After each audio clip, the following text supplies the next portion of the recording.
میرے بعد کوئی نبی ہوتا تو عمر ہوتے. اگر میرے بعد کوئی نبی ہوتا تو عمر ہوتے. میرے حضور نے ارشاد فرمایا اگر نبوت کا دروازہ بند نہ ہوا ہوتا تو میرے بعد عمر نبی ہوتا.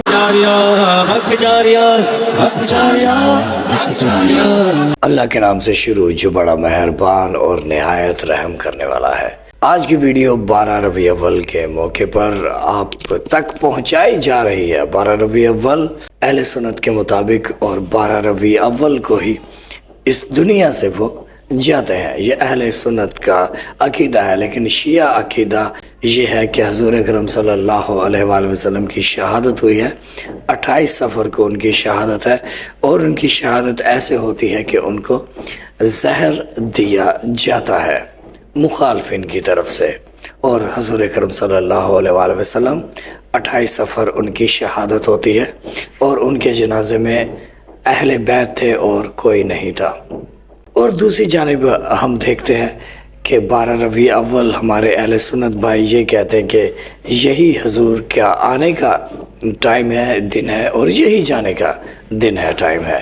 اور اہل تشیع جو ہے وہ 18 ربیع اول وہاں ان کی کتابوں میں لکھا کہ حضور اکرم صلی اللہ علیہ وآلہ وسلم اس دنیا میں 18 ربیع اول کو آتے ہیں.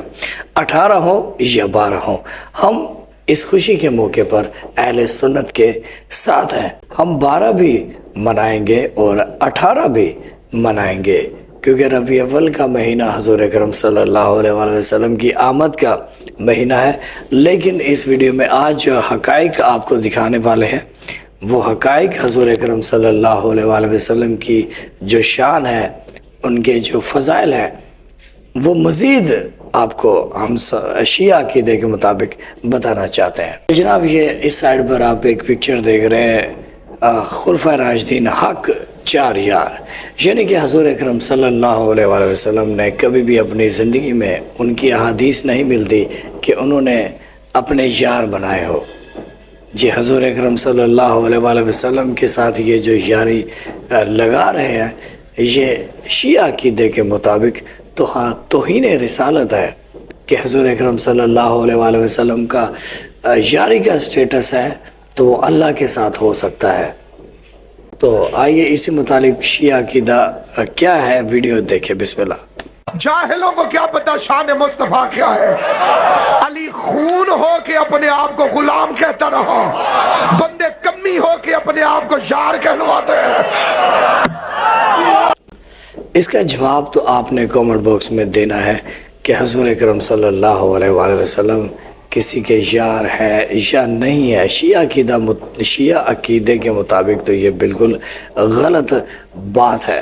اچھا ایک اور تھمبنیل دیکھیں، یہاں پر دیکھا ہے آپ دیکھیں کہ اچھا ایک اور تھمبنیل دیکھیں، اچھا ایک اور پکچر دیکھیں. یہاں پر لکھا ہوا ہے اگر میرے بعد کوئی نبی ہوتا تو وہ عمر ہوتا.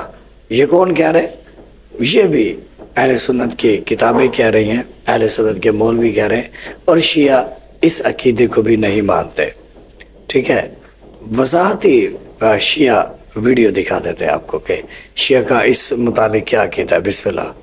کوئی نبی بنے بھی تو کیسے بنے؟ وہ ولایت علی دے کے پیچھے ہٹ جائے گا کہ جب علی جیسا نبی نہیں بن سکا.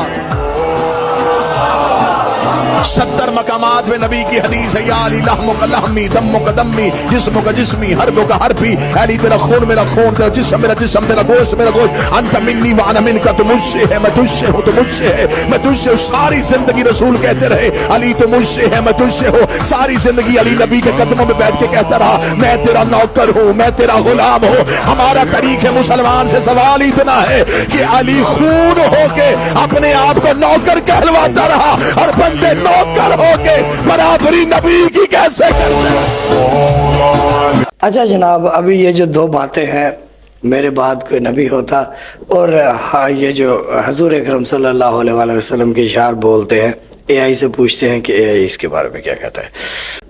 تو اے آئی ہمارا آپ سے یہ سوال ہے کہ حضور اکرم صلی اللہ علیہ وآلہ وسلم نے کیا اپنی زندگی میں یہ کہا ہے کہ میرے بعد میرے کوئی یار ہوں گے؟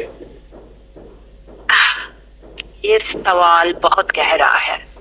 نبی کریم صلی اللہ علیہ وآلہ وسلم نے اپنی امت کے لیے محبت اور خیر خواہی پر بہت زور دیا ہے، لیکن یار کے لفظ کے بارے میں کوئی مشہور صحیح حدیث میرے علم میں نہیں ہے جس میں انہوں نے خاص طور پر یہ کہا ہو کہ میرے یار ہوں گے۔ زیادہ تر احادیث میں آپ صلی اللہ علیہ وآلہ وسلم نے اپنی امت کا تذکرہ کیا ہے اور انہیں نیکی، بھائی چارہ اور حق پر قائم رہنے کی نصیحت فرمائی ہے۔ اگر آپ کسی خاص روایت کی بات کر رہے ہیں تو اگر آپ چاہیں تو میں اس کو مزید چیک کر سکتا ہوں تاکہ صحیح سیاق و سباق کے ساتھ آپ کو مستند بات بتا سکوں۔ یہ حق چار یار کیا ہے؟ یہ حق چار یار جو کہتے ہیں اہل سنت کے لوگ، یہ کیا ہے پھر؟ میں چیک کر لیتا ہوں۔ جی، چار یار کوئی قرآنی یا حدیثی اصطلاح نہیں ہے بلکہ بعد میں استعمال ہونے والا ایک تعظیمی لقب ہے جس سے اہل سنت خلفائے راشدین یعنی حضرت ابو بکر، حضرت عمر، حضرت عثمان اور حضرت علی رضی اللہ عنہ کو احتراماً کہتے ہیں۔ البتہ یہ نبی کریم صلی اللہ علیہ وسلم کے اپنے الفاظ نہیں ہیں بلکہ بعد کے مسلمانوں میں رائج یہ تعظیمی نام ہے جس سے ان چار خلفاء کی برتری اور مقام کو بیان کیا جاتا ہے۔ مختلف مسالک اس موضوع کو اپنے اپنے زاویے سے دیکھتے ہیں، تو اگر آپ چاہیں میں شیعہ اور سنی نقطۂ نظر دونوں کو مختصراً اور مستند انداز میں بیان کر دوں۔ بہت شکریہ، آپ نے ہمیں یہ انفارمیشن دی۔ اچھا، تو یہ جو ہے مولویوں کی اپنی بنائی ہوئی باتیں ہیں۔ اے آئی یہ کہہ رہا ہے حضور اکرم صلی اللہ علیہ وآلہ وسلم انہوں نے کبھی ایسا نہیں کہا کہ ان کے بعد جو ہے ان لوگوں کو آپ نے یار کہنا ہے، اور شیعہ عقائد بھی ہم نے آپ کو دکھا دیے کہ شیعہ حضور اکرم صلی اللہ علیہ وآلہ وسلم سے کتنی محبت کرتے ہیں، ان جیسا کسی کو نہیں سمجھتے، اور یہ کہتے کہ اگر کوئی نبی ہوتا تو وہ شخص ہوتے، تو یہ وہ شخص جو بت پرستی کرتے ہوں، وہ شخص جنہوں نے جو ہے قرآن پڑھنے پر اپنی گھر والوں کو مارا یہ حضور اکرم صلی اللہ علیہ وآلہ وسلم سے جھوٹی باتیں دوسرے لوگوں کے لیے منسوخ کرنا، یہ بہت بڑی جو ہے نا زیادتی ہے، بہت بڑا جرم ہے، بہت بڑی گستاخی ہے رسول صلی اللہ علیہ وآلہ وسلم ہے۔